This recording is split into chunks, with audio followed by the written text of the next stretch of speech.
Cameroun, c'est une alerte du secrétariat d'État à la gendarmerie nationale pour une garde à vue encadrée dans cette édition. Maître Pinka sur la question. Bienvenue, c'est l'info du jour.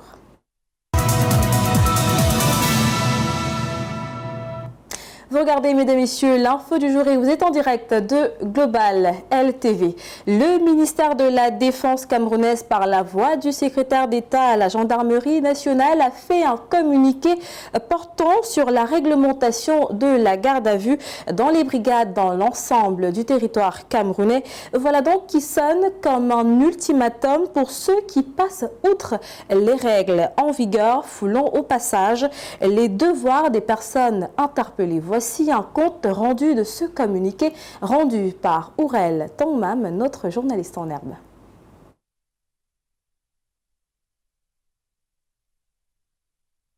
Le secrétaire d'État auprès du ministre de la Défense en charge de la gendarmerie, Galax Etouga, donne l'ultimatum quant aux gardes à vue abusives au sein des unités de la gendarmerie nationale. Une sommation contenue dans un message radio porté le 15 novembre 2024 et adressé au commandant des 11 légions de gendarmerie du Cameroun. Dans son message, Galax Etouga rappelle qu'en tant que mesure privative de liberté, la garde à vue est encadrée par des textes légaux et réglementaires qui définissent sa durée et ses modalités d'exécution. Aussi, il appelle au respect strict des dispositions qui encadrent cette mesure sous peine de sanctions disciplinaires et de poursuites judiciaires sans préjudice d'actions récursoires de l'État contre tout gendarme ayant reçu une quelconque indemnité financière au terme d'une action judiciaire des victimes de pareils abus. Le patron de la gendarmerie nationale exhorte les commandants de légion à contrôler les enquêtes menées dans les formations de leurs unités respectives jusqu'au niveau des portes de gendarmerie, ainsi qu'à multiplier les descentes inopinées afin de contrôler les chambres de sécurité. Galax Etouga invite par ailleurs chacun d'entre eux à remonter hebdomadairement l'état des personnes gardées dans leurs différentes unités et prévient qu'en cas d'écart dû à une absence d'anticipation, les commandants de formation seront personnellement tenus pour responsables.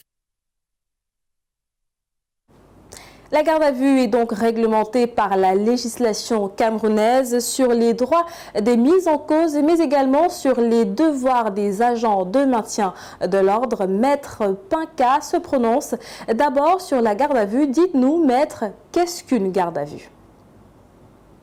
Alors, la garde à vue est une mesure privative de liberté limitée dans le temps.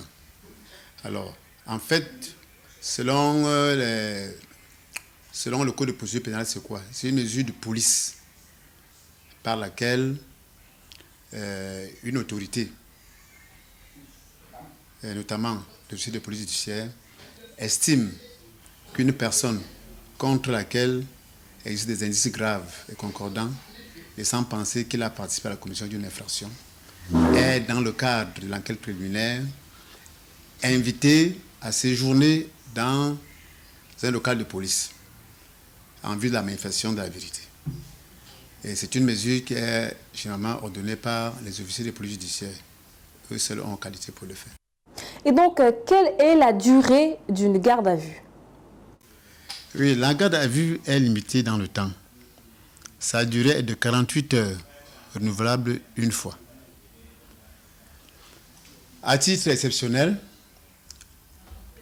cette durée peut être prorogée deux fois sur autorisation de monsieur le procureur de la République. Ça veut dire quoi? Ça veut dire qu'au finish, dans tous les cas de figure, une garde à vue ne saurait excéder 8 jours. Et donc, comment est traité ou alors comment doit être traitée une personne placée en garde à vue, maître? Dites-nous. Oui, notre code de procédure pénale attache certains droits à la personne gardée à vue. Alors, lorsque vous êtes gardé à vue, vous avez le droit d'être traité avec humanité. Ça veut dire quoi? Ça veut dire qu'au cours de la garde à vue, vous ne devez pas être fait l'objet des tortures, vous ne devez pas faire l'objet des traitements dégradants, des traitements dégradants, vous ne devez pas être injurié, vous ne devez pas être soumis à la torture physique, ni à la torture psychologique. Vous devez avoir accès à un médecin s'il le faut. Et surtout, votre avocat peut vous voir à tout moment. Il y en a même des membres de votre famille qui peuvent vous apporter des soutiens. Vous avez droit à l'alimentation. Et voilà de façon ramasser les droits que la loi accorde aux personnes gardées à vue. Et donc spécifiquement, quand est-ce qu'on parle de garde à vue abusive? Alors la garde à vue abusive, c'est cette garde à vue qui ne respecte pas les prescriptions de la loi. Si on s'en tient au délai, la garde à vue abusive, c'est cette garde à vue qui excède les délais prévus.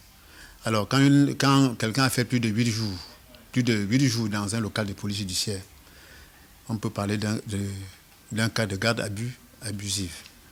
De la même manière, lorsque les droits attachés à la personne gardée à vue que nous avons cités tantôt le droit d'avoir accès à un conseil, le droit d'avoir droit au repos si les auditions sont prolongées, si ces droits-là ne sont pas respectés, nous sommes en présence d'un cas de garde à vue abusive. Alors maître, dites-nous, que prévoit la loi camerounaise exactement en cas de garde à vue abusive? Oui, pour limiter les pouvoirs des officiers de police judiciaire, la loi a prévu les sanctions à l'encontre des personnes, c'est-à-dire des officiers de police judiciaire qui se rendent coupables des abus lors de la garde à vue. Les sanctions sont d'abord disciplinaires. Les sanctions disciplinaires, ça veut dire quoi? On a chaque corps de métier est hiérarchisé.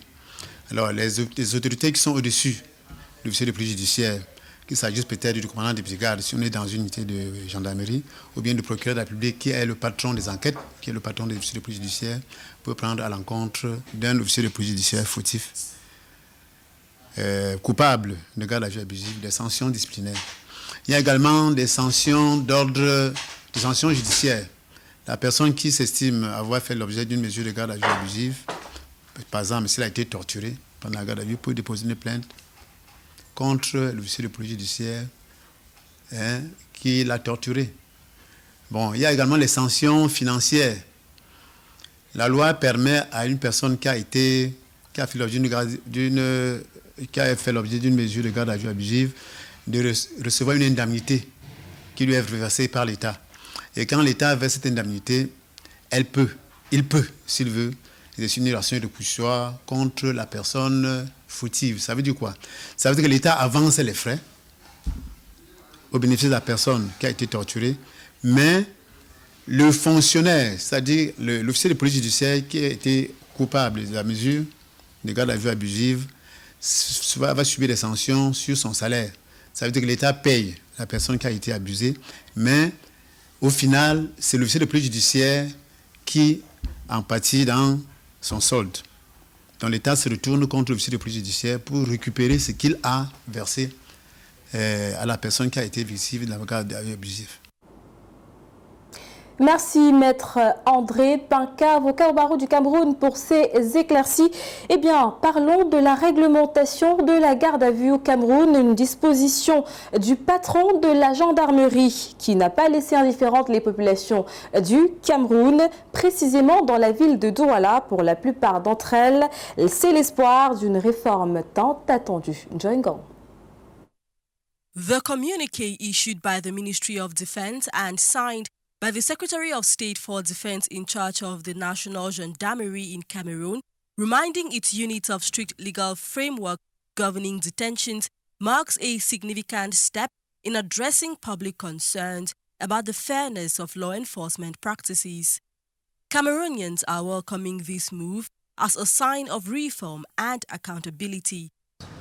C'est une bonne initiative pour les jeunes du pays, puisque on avait toujours tendance suivre que on a interpellé quelqu'un, la personne a fait 2 semaines ou bien 3 semaines, et puis on comprend seulement qu'il est mort à l'insuline. Maintenant, ça permet que cette personne puisse aussi avoir... En fait, ça permet en sorte que les cellules puissent être un peu libérées. Hein? Bon, et puis, pour que les parents puissent être aussi signalés à temps quand les personnes arrivent sur le lieu dans la gendarmerie.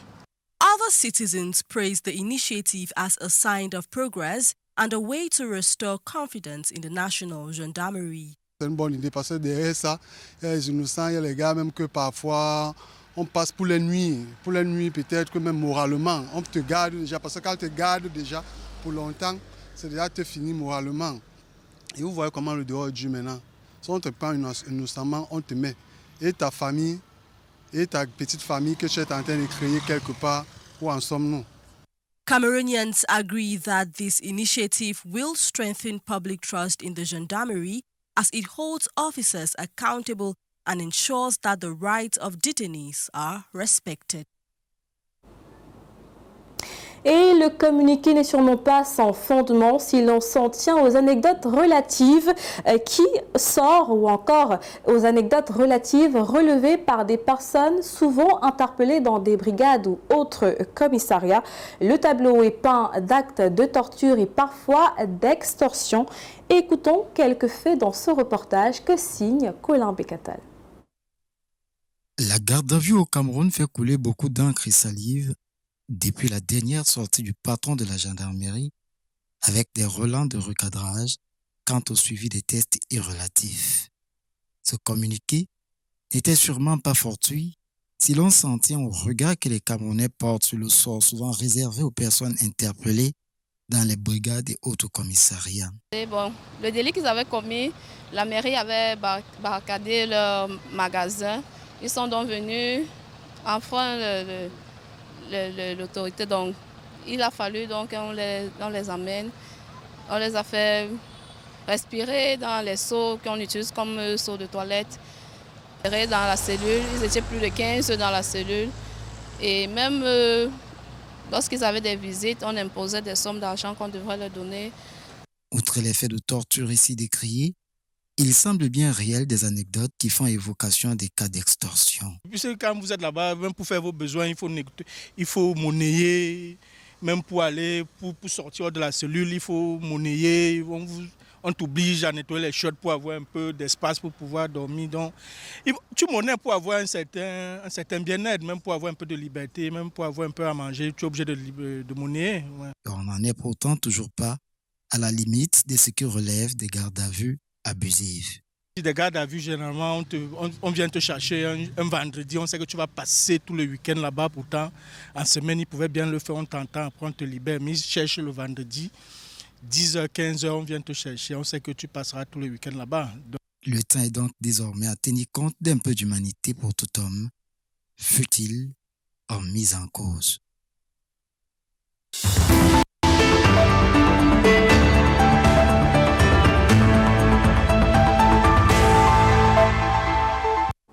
Et dans le bonus de l'info, le magazine russe Afrique Hebdo vous plonge au cœur de l'actualité de la Russie vers l'Afrique et de l'Afrique vers la Russie. Découvrons ensemble les grandes lignes de cette édition. Regardons. Page 2, Ford va licencier plus de 4000 employés en raison des pertes financières continues. Ce sont principalement en Allemagne et dans le Royaume-Uni. La Russie crée une industrie aéronautique indépendante devant la Chine dans ce domaine. Les premiers vols d'avions MC-21 et SSG-100, entièrement importés et équipés de moteurs nationaux, sont prévus pour l'année prochaine. COP29, l'Afrique rejette l'accord sur le financement du climat en raison des attentes non satisfaites. Alors que Joe Biden jette de l'huile sur le feu en autorisant les tirs de missiles en Russie, Poutine annonce l'utilisation du nouveau système de missiles Oreshnik en Ukraine. Pendant ce temps, le Parlement ukrainien annule sa séance en raison d'un risque accru de frappe russe. La défense confirme l'utilisation de missiles britanniques Storm Shadow par Kiev sur le territoire russe. En Ukraine, la fermeture de l'ambassade des États-Unis à Kiev suite à une alerte de raid aérien majeur. Au Mali, le Premier ministre Choguel Maïga a été limogé après avoir critiqué les autorités au pouvoir. Il a été remplacé par Abdoulaye Maïga à ce poste.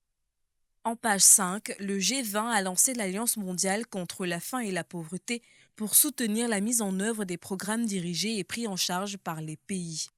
La réunion du G20 se déroule à Rio de Janeiro, au Brésil, en présence des dirigeants de 20 pays dont la Russie.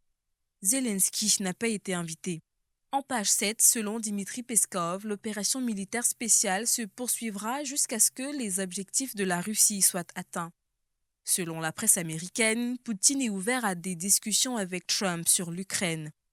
Également en page 7, le ministre iranien des Affaires étrangères Abbas Araghchi a condamné l'approche du 2 poids 2 mesures de l'Union européenne et du Royaume-Uni en matière d'exportation d'armes et de droits de l'homme. Biden veut pousser la Russie à exercer des représailles contre les États-Unis et l'OTAN, et la Russie révise sa doctrine nucléaire et envoie un nouvel avertissement à l'Occident. Retour en COP29, les négociations piétinent à Bakou avant le sommet du G20 et l'arrivée des ministres. Bande de Gaza, la Cour pénale internationale émet un mandat d'arrêt contre Benjamin Netanyahou. Toujours de la réclame dans votre magazine avec le Centre linguistique russe au Cameroun et sa panoplie de services. Et voilà donc qui met un terme à cette édition de l'info du jour. Mesdames, Messieurs, merci d'avoir suivi. Au plaisir de vous retrouver vendredi pour une prochaine édition de l'info du jour. Rendez-vous demain avec Joy Gang dans le News of the Day. Entre-temps, restez en compagnie des programmes de Global LTV. Bonsoir.